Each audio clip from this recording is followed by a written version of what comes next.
তীর্থটেক চ্যানেলে আপনাকে স্বাগতম।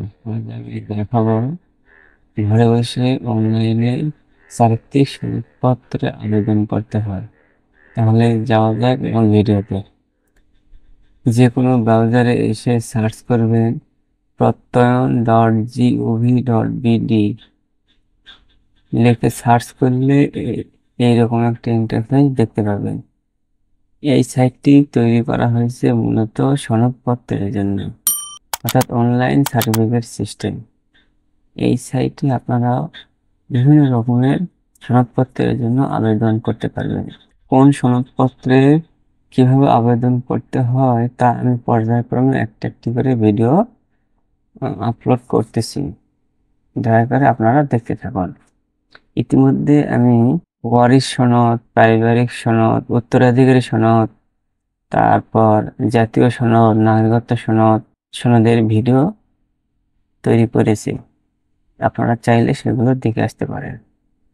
আজ আমি দেখাবো চারিত্রিক সনদপত্রের আবেদন কিভাবে করতে হয়। প্রথমে এই সাইটে একটি অ্যাকাউন্ট তৈরি করে নিতে হবে। তাই ফ্রি নাগরিক অ্যাকাউন্ট বাটন ক্লিক করে আপনার অ্যাকাউন্ট তৈরি করে নেবেন। এই সম্পর্কিত আমার একটি ভিডিও তৈরি করা আছে, আপনারা চাইলে সেই ভিডিওটি দেখতে পারেন। অ্যাকাউন্ট তৈরি করার পর আপনার প্রোফাইল 100% কমপ্লিট কিভাবে করবেন সে সকল বর্ণনাও দেওয়া আছে। যেহেতু আমার একটা অ্যাকাউন্ট তৈরি করা আছে তাই আমি আর অ্যাকাউন্ট তৈরি করা দেখাচ্ছি না, আপনারা ভিডিওটি দেখে নেবেন। এখন আমি লগ ইনে ক্লিক করে অ্যাকাউন্টে লগ ইন করবো। লগ ইন করার সময় এরকম ইন্টারফেস আপনারা দেখতে পাবেন। এখানে আপনার মোবাইল নাম্বার, পাসওয়ার্ড দিয়ে লগ ইন করবেন। লগ ইন করার পর আপনারা খুঁজে বের করবেন যে চারিত্রিক সনদপত্র কোথায় রয়েছে। এই যে এখানে রয়েছে চারিত্রিক সনদপত্র।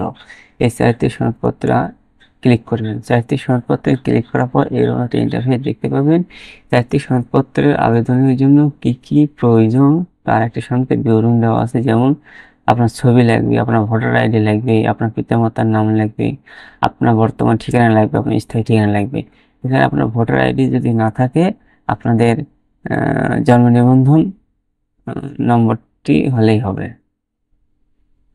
তাহলে আবেদন করার জন্য আবেদন করুন বাটনে ক্লিক করবেন। ক্লিক করার পর এরকম একটা ইন্টারফেস দেখতে পাবেন। অ্যাকাউন্ট তৈরি করার সময় আপনি যে সকল তথ্য দিয়ে অ্যাকাউন্ট তৈরি করেছিলেন সেই সকল তথ্য এখানে দেখাবে। এখানে আপনার নাম, পিতার নাম, মাতার নাম, বর্তমান ঠিকানা, স্থায়ী ঠিকানা দেখাবে। এগুলো যদি ঠিক থাকে তাহলে সব ঠিক আছে, বাটন ক্লিক করবেন। আর যদি পরিবর্তন করার প্রয়োজন হয় তাহলে প্রয়োজনীয় পরিবর্তন বাটনে ক্লিক করে সংশোধন করে নেবেন। তাই আমার সব ঠিক আছে, তাই সব ঠিক আছে বাটন ক্লিক করে আমি পরবর্তী ধাপে চলে যাব। পরবর্তী ধাপটি মূলত রয়েছে পেমেন্ট মেথড, অর্থাৎ পেমেন্ট প্রক্রিয়া। এখানে চারিত্রিক সনদ এর জন্য আবেদন প্রক্রিয়া। এই ধাপটি হচ্ছে আপনাকে পেমেন্ট করতে হবে। তো এখানে মনে রাখবেন, আপনার যদি স্থায়ী এবং অস্থায়ী ঠিকানা ভিন্ন হয় তাহলে কি বলতেছে দেখেন। এই সনদটি শুধুমাত্র আপনার স্থায়ী ঠিকানা কাউন্সিলের চেয়ারম্যান অফিস প্রত্যয়ন সেবার মাধ্যমে সেবা প্রদান করে। আপনার বর্তমান ঠিকানায় কাউন্সিলর চেয়ারম্যান অফিস প্রত্যয়ন সেবার মাধ্যমে সেবা প্রদান করছে না। অর্থাৎ আপনার স্থায়ী ঠিকানায় অর্থাৎ স্থায়ী ঠিকানায় আপনাকে সনদপত্র নিতে হবে। এরপরে দেখেন আপনার প্রত্যয়নে দুইভাবে নেওয়া যাবে, একটা বাংলাতে এবং একটা ইংরেজিতে। আপনার ইচ্ছা করলে যে কোনো একটি ভাষাতে নিতে পারেন। বাংলাতে এবং ইংরেজিতে নিতে গেলে আপনাকে পেমেন্ট করতে হবে 31 টাকা 50 পয়সা, এবং যে কোনো একটি নিতে গেলে আপনাকে পেমেন্ট করতে হবে 15 টাকা 75 পয়সা। আমার দুটি প্রয়োজন তাই দুটিতেই টিক চিহ্ন দিলাম। তারপরে এখানে লাল কালি দিয়ে লেখা আছে দেখেন, আবেদন ফি পরিশোধ করার সময় প্রত্যয়ন সিস্টেম সফল গেজেটটি প্রদর্শিত না হওয়া পর্যন্ত ব্রাউজারে ট্যাবটি বন্ধ করবেন না, অন্যথায় আবেদন ফি পরিশোধ প্রক্রিয়া বিলম্বিত অথবা ব্যর্থ হতে পারে। নির্দেশনাগুলি অনুসরণ করবেন। এখানে আপনারা বিভিন্নভাবে পেমেন্ট করতে পারবেন, সোনালী ব্যাংক, ইকেপে। তারপরে আরো দুটি অপশন রয়েছে, এই দুটি অপশনে যাওয়ার দরকার নেই। সোনালী ব্যাংক এবং ইকেপে মাধ্যমে পেমেন্ট করবেন। আমি ইকে মাধ্যমে পেমেন্ট করতে চাই, তাই ইকেপে সিলেক্ট করে পরিশোধ করুন বাটনে ক্লিক করবেন।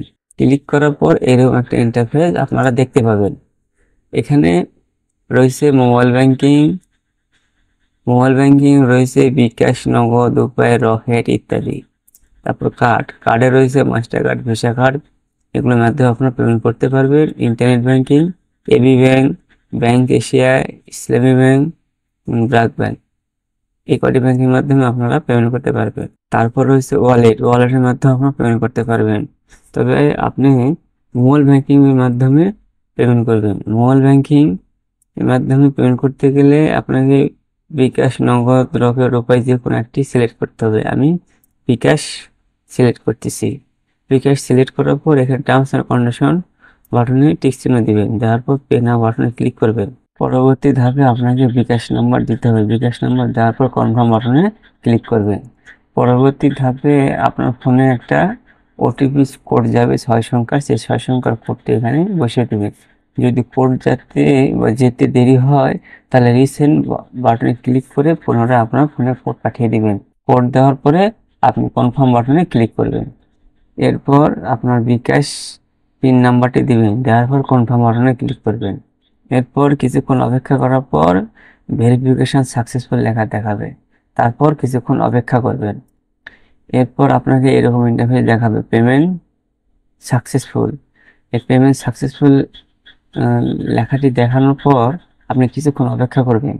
তারপর এরকম একটা পেজে আপনাকে আনা হবে। এই পেজটা মূলত আপনার আবেদনের ফর্ম। এখানে আপনার আবেদন ট্র্যাকিং নম্বর, এখানে আবেদনের একটা ট্র্যাকিং নম্বর দেওয়া থাকবে, এটা সংরক্ষণ করে রাখবেন বা ডায়েরিতে লিখে রাখবেন। এছাড়াও আপনি প্রিন্ট করতে পারবেন। এখানে প্রিন্ট করুন, আপনি ক্লিক করে এই আবেদন ফর্মটি প্রিন্ট করে নেবেন অথবা সেভ করে নেবেন। এরপর রয়েছে চালান প্রিন্ট করুন, বাম দিকে চলে আসেন, চালান প্রিন্ট করুন। এই চালান প্রিন্ট করুন বাটনে ক্লিক করে আপনি যে পেমেন্ট করেছেন সেই পেমেন্টের চালানটি সংগ্রহ করে নেবেন। এরপরে এই আবেদনটি কোথায় প্রক্রিয়াধীন রয়েছে তার নাম এবং মোবাইল নাম্বারটি এখানে দেখাবে। এখানে প্রয়োজনে তার সাথে মোবাইলে আপনি কন্ট্যাক্ট করবেন, করে করে আপনার প্রত্যয়নপত্রটি সংগ্রহ করবেন। প্রত্যয়নপত্র সংগ্রহ করার সময় এই আবেদন ফর্ম, এই চালান, ভোটার আইডি কার্ড, আপনার ছবি, 1 কপি ছবি এবং ভোটার আইডি না থাকলে আপনি জন্ম নিবন্ধন সঙ্গে করে অফিসে নিয়ে যাবেন, অর্থাৎ আপনার কাউন্সিলর অফিস অথবা পৌরসভা অফিস অথবা সিটি কর্পোরেশন অথবা ইউনিয়ন পরিষদে যাবেন। গেলে পরে আপনারা 1 দিনের মধ্যে অথবা 1 থেকে 3 দিনের মধ্যে আপনারা চারিত্রিক সনদপত্র কপি পেয়ে যাবেন। আপনাদের কাছে একটি আবেদন, চ্যানেলটি সাবস্ক্রাইব করে বেল আইকন অন করে দেবেন, ভবিষ্যতে আপনার উপকারে আসতে পারে। আবেদন করার সময় কোনো সমস্যার সম্মুখীন হলে অথবা কোনো কিছু বুঝতে না পারলে কমেন্টে অবশ্যই জানাবেন, আমি আপনাদেরকে যথাযথ উত্তর দেওয়ার চেষ্টা করব। ভিডিওটি দেখার জন্য ধন্যবাদ।